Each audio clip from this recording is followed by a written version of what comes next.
TOA Fit Body and Fit Body Boot Camp, Fit Body Forever communities. What's up, everybody? Welcome back. Robert Linkul. Welcome to the channel, trainingtheolderadult.com. I want to talk to you today about a new article from Silver Sneakers. Before we get into that, if you're an NSCA member, and you can head over to nsca.com, log in, click on the NSCA TV.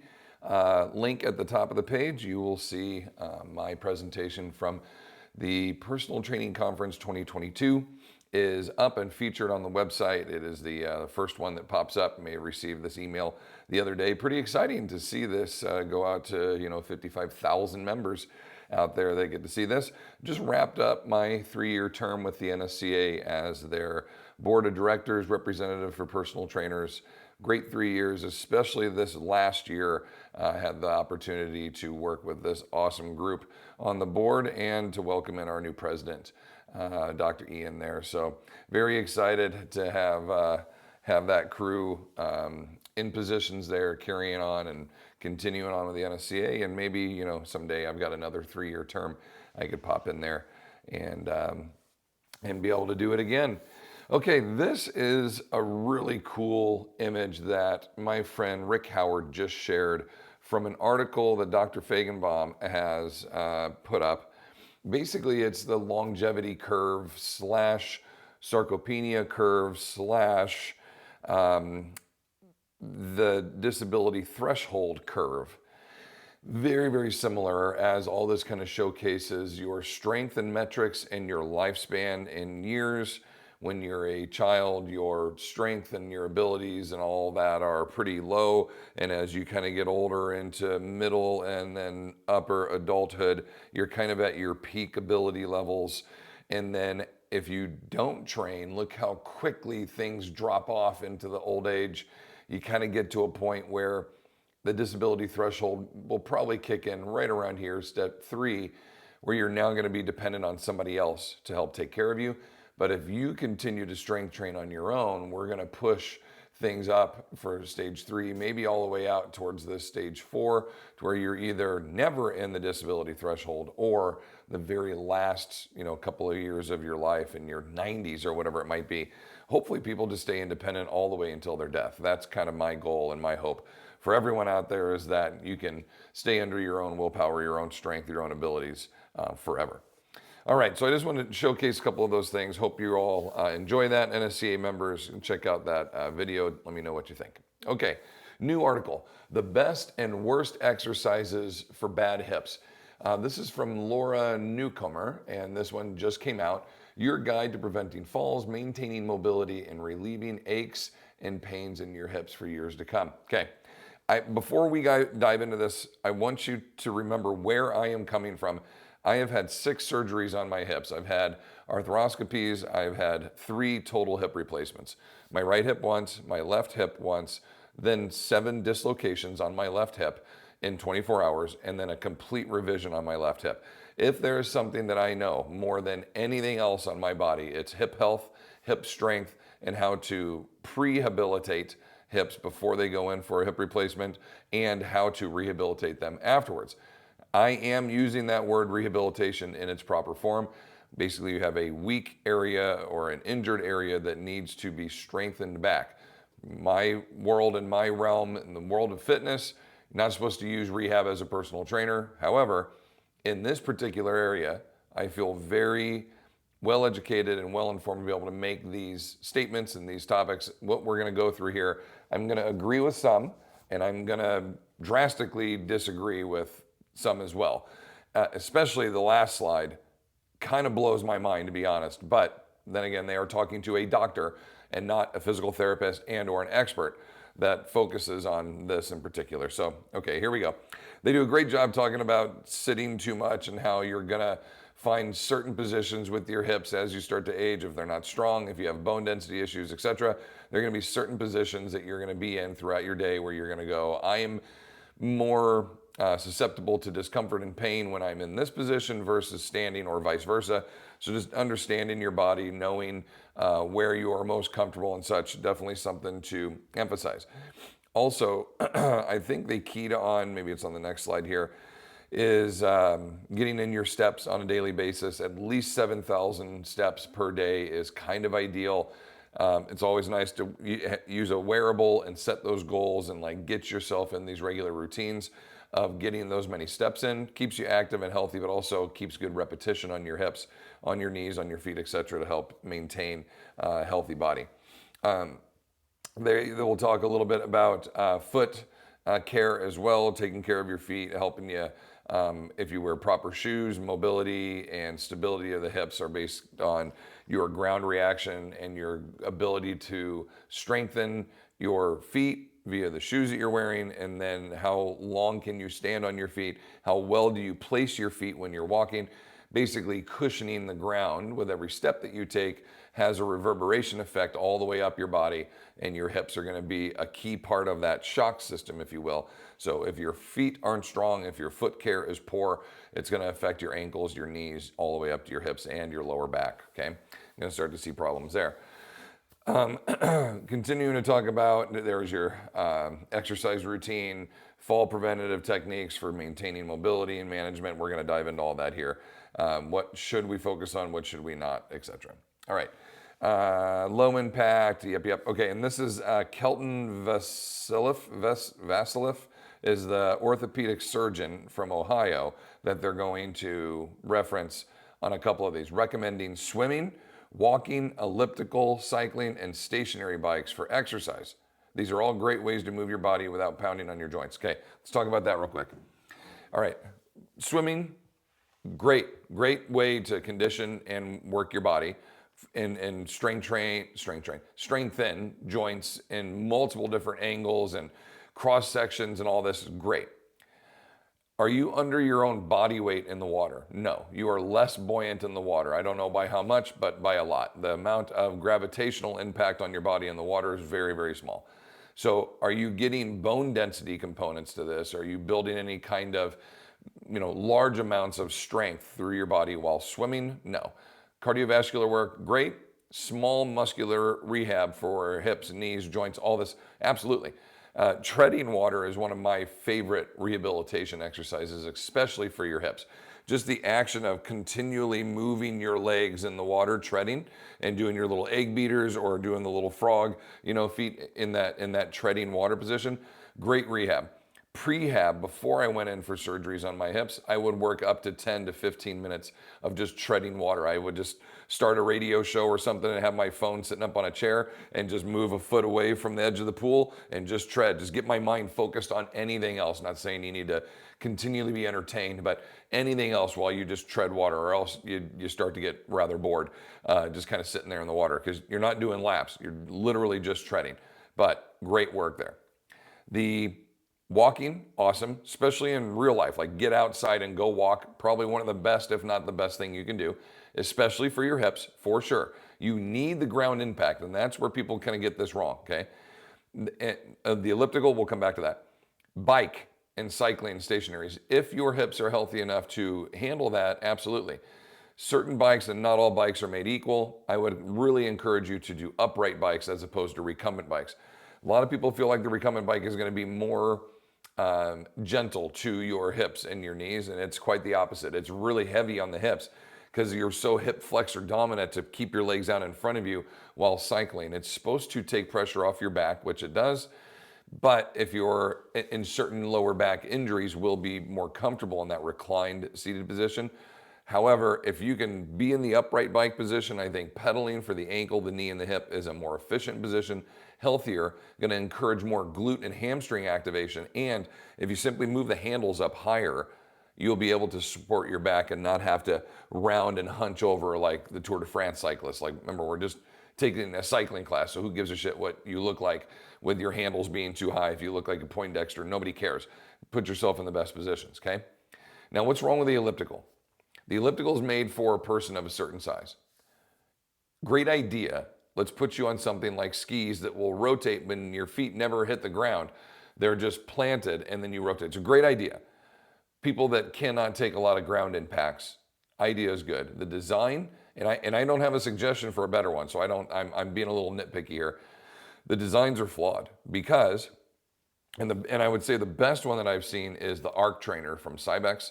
which I don't even know if they make anymore, but that one's about as free and independent and full range of motion as you can make. But most ellipticals, 95% of them, are set for a person that's 5'7" or whatever it is. And once you plant your feet on there, if you are shorter than 5'7" or whatever the height is, but let's just say 5'7", when you are striding, if you're shorter than that, you're taking these huge strides that are way bigger than you're supposed to be taking because it's not designed for your gait length. If you're taller than 5'7", you're taking these little tiny steps, like me, I'm 6'3", taking these little tiny steps on the elliptical, which is not designed, again, not designed for my gait length. Also, your feet are on these two tracks and they are not allowed to cross the center line, which when we walk, jog, or run, our back foot does pivot in and touch our midline. So basically you're forcing your feet out on the tracks, internally rotating at the hips, and then making your feet stay in this either overly long or overly short range of motion. Now granted, you're not getting impacts on the ground, but all those other components are probably causing more damage than good. What is the answer? Just get on the treadmill and walk. Get on a treadmill, ideally a belt-led or a beltless treadmill like that one, where you just get on and start walking, okay? And there's no engine, there's no belt that's spinning it. You have to spin it. It's like a hamster wheel. And that's why there's a curve, so you can ground contact your heel and push it through. Now your hips are gonna be encouraged. This is basically what I'm setting up to do right now in 8 minutes. I've got my long socks, I'm gonna have my rucking boots on, I'm gonna turn that guy uphill here, and we're gonna start cranking out a ruck at 3:30 a.m. This is my ruck time for me. Okay, just wanted to crank out this video really quick. That's the ideal contact for you with your feet, is something like that. If you can't go outside for a walk, that's your best version of an elliptical, where you can place your feet where you want, minimize impact because of the curvature in the treadmill. It's going to meet your foot before you have a chance to bang it down on a tread that is then being propelled under you, and you basically just have to keep up with it. This one, I am producing the propulsion, right? I'm the one like the Flintstones. I'm the one turning my feet underneath. I don't just keep up. If I stop, the belt stops. If I start to go faster, it goes faster. On a regular treadmill, if you stop or slow down, off you go, right? Very dangerous. So keep that in mind, okay? All right, let's get into these exercises. I'm gonna go rather quickly through these. I'm already 12 minutes in. Band side step, great exercise. I don't like where the band placement is low at the ankle. I think it was Eric Cressy did a analysis of this, of the lower the band is, the harder the stress is at the hip. So it's mechanically, because the lever is so long, mechanically it's better to have even a tighter band, higher. So just above the knees, maybe just below the knee is about as deep as we go. So I encourage and I teach people go mid-thigh, whatever band it is, band number one, mid-thigh, above the knee, below the knee, as you get stronger. Woo! And then from there, you go to a heavier band, go to band number two and start again. Mid-thigh, above the knee, below the knee. Again, go to a bigger band. And so you can go, band 1, 1, 1, 2, 2, 2, etc. if you need to get stronger, more tension in your band strength. But toes straight ahead, step out, 2-3 inches, in 2-3 inches, keep constant tension on the band. Abductor development in the glutes, fantastic. If you turn your toes out even slightly, 2 inches on each foot, it's almost all lower back and QL. So still getting work, but not on the hips the way that we wanted to. And you're gonna start to use your hip flexors now more than the abductors, which kind of defeats the purpose. So the feet being straight, super important. All right, seated knee raises. You're seated and you're doing little knee raises, right? March right knee and march left knee. So this is an actively insufficient position, which isn't a bad thing. It just means that my hip flexors, when I'm standing, they're really taut. And then when I sit, like a rubber band, they go on slack. So when muscle is on slack, imagine this tight rubber band right between my fingers. And then when I bring my hands closer, the rubber band goes blur and it just kind of bubbles up, right? There's not a lot of like snapshot component to it. When that happens, and then you say muscle activate, it doesn't have a lot of stretch reflex to it to activate. It's on slack. Thus the term actively insufficient. You're in an insufficient angle, but you're activating the muscle. This is a good drill to do. And if you want to build strength in your hips, this is a good one, okay? Now, do I like the marching component? Yeah, but I think doing probably 10 reps in a row on one will fatigue it a little bit more.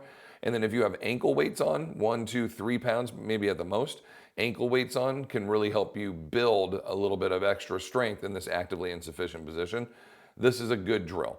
A great way to do this too is to lean forward a little bit, then do 10 on each leg, and then sit up straight, get into a little bit more sufficient position, not a ton, but a little bit more, do 10 more, and then lean back a little bit and do 10 more. Basically engaging your hip flexors to help you a little bit more as you fatigue. This is a good way to encourage some additional strength later in endurance formats, okay? All right, leg extension. This does absolutely dick for like nothing for your hips, nothing.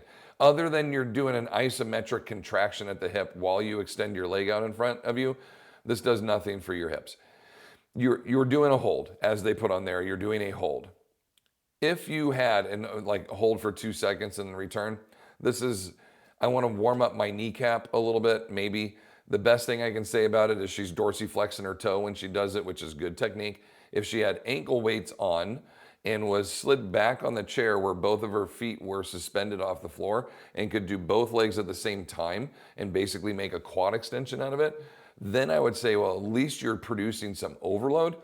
But to simply sit, isometrically hold your leg and just extend your foot out from the knee, there's not a lot of work being done here, specifically at the hip, to say that this is one of the best or better exercises, right? Remember the name of the article, the best exercises to do for your hips. I would replace this with a glute bridge, which is not mentioned, by the way, not mentioned, okay? The number one exercise that you could do to get your hips stronger, the bridge, not mentioned in this article, just to give you an idea where this is coming from. But this one's added in here. So I would put the big old through this. I don't see a whole lot of value there really at all.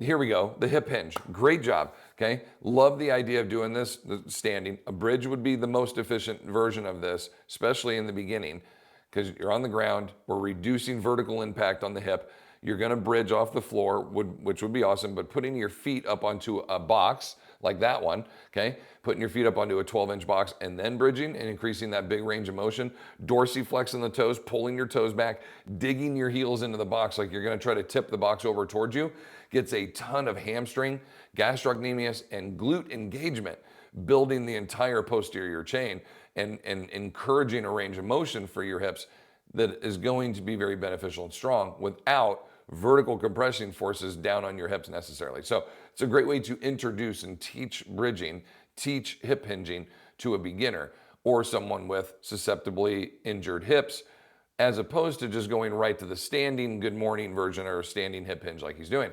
Once the bridge is mastered or utilized for a while, then the standing hip hinge is great. What I can't stand is the hands on the hip position. As soon as you put your hands on your hips, especially if you're not like super focused on what I'm about to say, your shoulders roll forward a little bit. So it encourages this rounding posture as opposed to keeping your hands down at your side and just simply retracting your shoulder blades to be in a proud lifting posture, simulated like a suitcase carry in each arm. And we squeeze the arms, we get the muscles tight, and then hinge and return, simulating that you'll hold a weight eventually. You're not going to hold a weight at your hips and allow your shoulders to fold forward. He's doing a pretty good job in that picture of, even with his hands on his hips, holding that posture. The better, I would rather just cross your hands across your chest and do a good morning, okay? Now, to progress this, hold load, which again is not suggested weightlifting, by the way, and then or putting a weight, a sandbag, something like that between your shoulder blades and holding. We've seen a lot of our facilities will do this with light sandbags or a small kettlebell. Holding that weight there while you hinge creates a longer lever, a bigger hamstring stretch. This is a much more advanced lift. But to start, get good at bridges. Second, really good at bridges, especially if you have a band around your knees, top of your knees while you do it. Glute medius and minimus on fire now while maximus is encouraging that big range of motion. That's the best way, in my opinion, to really develop that glute strength with a good range of motion at your hips while reducing vertical load, axial pressure, if you will, through the hip. Now we're not gonna have a ton of it anyhow via the hip with under body weight, but it is less on the floor. then go to the standing position, then go to the standing position with load, and then eventually work up to a full swing, or a heavy rack pull, or a good morning, okay? And then this one, number 5. I have no problem with bird dogs, okay? It's a good mobility exercise. It's great for your posture. It's good coordination. It's a good primer to do to warm your body up and get ready to go. When doing it, number 1, her chin position is good. She's keeping her chin down. I would like to see her arm cover her ear, so you wouldn't see her ear. Her arm would be extended out longer. I like to do a fist when I encourage people to punch their knuckles to the wall in front of them. It just encourages more as opposed to an internally rotated prone hand, which can be rather uncomfortable for shoulders.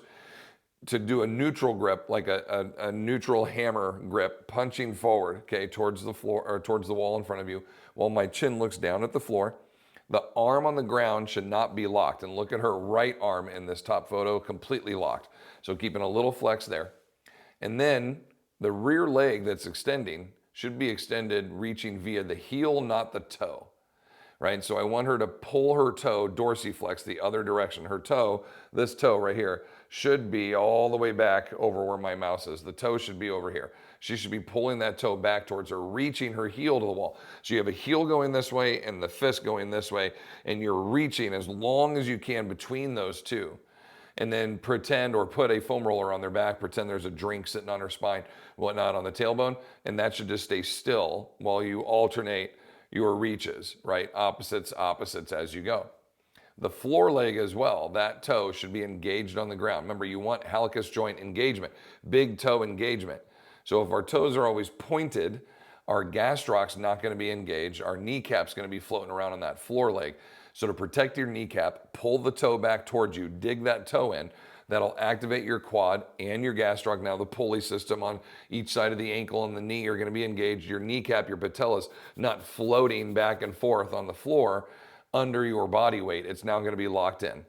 And your rear leg, as you extend, if you point your toe, your gastroc is going to be plantar flexed, but you don't have any cross-tactile tension, pulley systems, if you will. The gastroc and the anterior tib need to be taut. So dorsiflex, pull the toe up. Now those two are taut. If I want my hamstrings and my quads to be active while I'm extending my leg, I want both musculatures to be taut. So it just encourages you to punch your heel through the wall behind you. All those musculatures are going to light up on the backside of the body as you reach. Fist one direction, heel the other direction, crushing the bird dog. Now, are you going to get a lot of strength development out of this? No, but good mobility, cross-sectional activation on the back, all good mobility work, primer work, etc. Okay? The cherry on top is yoga. I wouldn't disagree. But when you feature the idea of this is going to help me improve my osteoarthritis, that's incorrect. What do you need to increase bone density? There's only one answer to this. Well, calcium and vitamin D and all the minerals, yes. But what's the number one thing you need to increase bone density? The number one thing, external load. Are we carrying external load when we do yoga? No. So when you say this is the cherry on top, like this is the coup de grace, the thing that's really gonna deliver bone density for you, excessive developments in strength and help you overcome your hip impingements and pain, is yoga going to do it for you? No. Is it going to help with mobility, increase blood flow, balance, coordination, fall prevention? Yes, yes, yes, yes, yes. All good things. All good things. All good things. These are all good things. But what is the intention here? It's to get your hips stronger. It's to increase your bone density because you have osteoarthritis. Now we know with arthritis, 2 to 12 weeks, if we get through this grace period, we'll start to overcome our arthritis, not heal it, but overcome it. So if I can overcome my arthritis, get it stronger, get it feeling better, and increase my bone density and get my hips strong, okay, I'm winning across the board, but it has to be done with load. And that's where this is the worst slide out of the entire thing. So disappointed with this slide. The worst exercises for aching hips, according to this doctor, walking on uneven ground or hiking. Okay, this is real life, everybody. You are going to walk on uneven ground. You are going to carry loads and walk around in life. Do you need to purposely go out and find, hills and paths that are uneven and awkward? And is that going to aggravate your hips? Probably, yeah. So that's accurate. However, this is real life. You're not going to be able to just walk on an elliptical your whole life and never experience any uneven ground or any articulations in the earth. So we probably should train for that a little bit. So to say it's the worst thing you can do is go for a walk or a hike, are you kidding? Like, come on, man. Even if you have hip replacements, this is still a great component to go and do. This is part of the rehab, is getting strong by walking on uneven ground and earth. Even with flat property like I have here, we have tons of articulations in the earth, from the sidewalk to the grass to the roots underneath the grass. There are no hills on my property, but I've got little articulations in my driveway. There's a bump in the asphalt.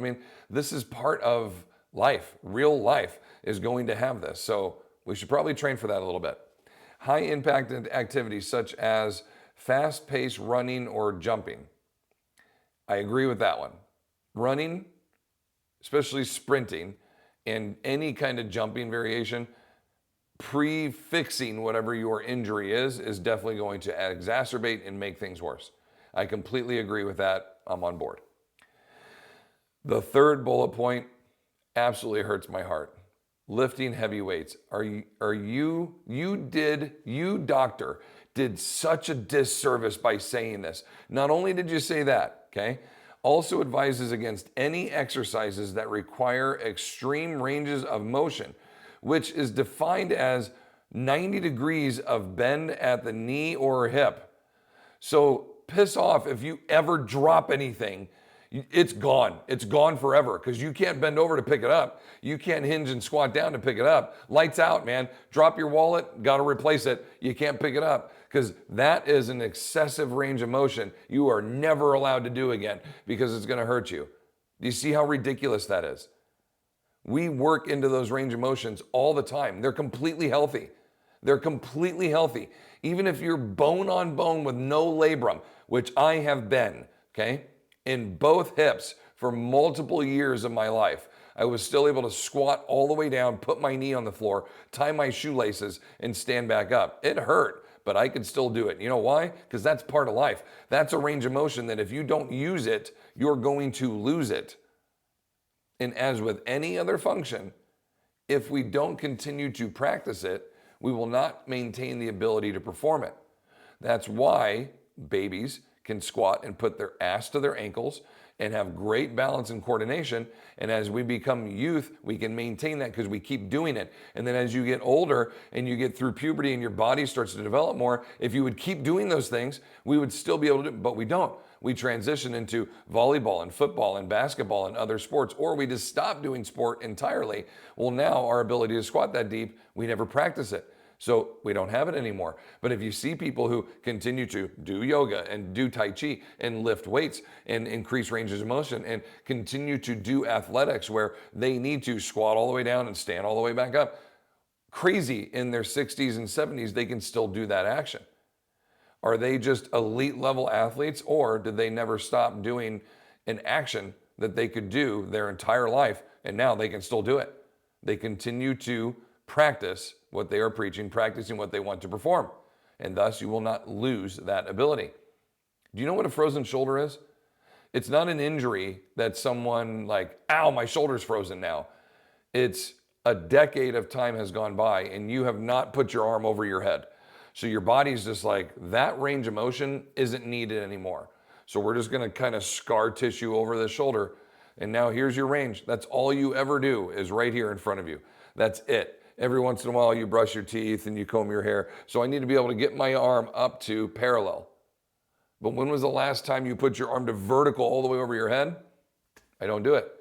So your body's like, well, we don't need that anymore. Same thing with, why can't I squat below parallel? You just don't do it anymore. But then when you go to Europe and you have to sit on a low toilet, or you get into a lazy boy and it's lower than usual, all of a sudden you're like, oh man, I'm stuck. This is really deep down here. And surprisingly, you're still able to get down to that position. You're just not strong at it. Well, if we keep practicing it, you'll be fine. So that's ridiculous, that statement, okay? Deep squats are an example of this type of movement. We would also include lunges and step-ups in the don't category. it can be difficult for those with troubled hips to maintain proper alignment and form in these positions and place extra strain on the hips. Lunges and step-ups, do you understand that step-ups, that's how you go up and down stairs? Do you understand that lunges are basically just long walking steps? And also how you would get up and down off the floor? Well, yeah, they can be difficult if we don't practice them, if you don't build the strength to be able to do it. What a ridiculous statement. If I went from my hip was fine to I broke my femoral head and snapped and tore my labrum and ripped my hip out of socket, then I would say, yeah, you probably shouldn't do that. That's going to be, you're not capable of doing it now. That's the only time I would say those movements are bad for you to perform. Outside of that, that is daily life movement. Like, so what can you do? Shuffle walk? Like, and squat above parallel? Like, that's it? So I can't go to the bathroom because that's to parallel or lower. I can't sit in a chair. I can't get in and out of a car. I can't go to a booth and have dinner. Do you see how ridiculous this is? This is something that I'm sure as a surgeon, he's great, he or she, whoever it is, I'm sure they're great at surgery. But what they're not great at is telling people how to maintain their hip health and build strength at that hip. Why don't you leave that to somebody else, right? That knows this, because these words matter, and these are damaging words. This is encouraging people not to go out and lift weights, which is the number one thing they need to do to get their hips strong. Number one.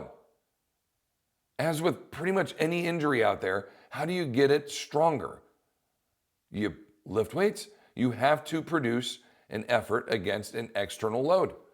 And that external load will build more muscle mass. You'll get stronger and your injury won't hurt anymore and or exist.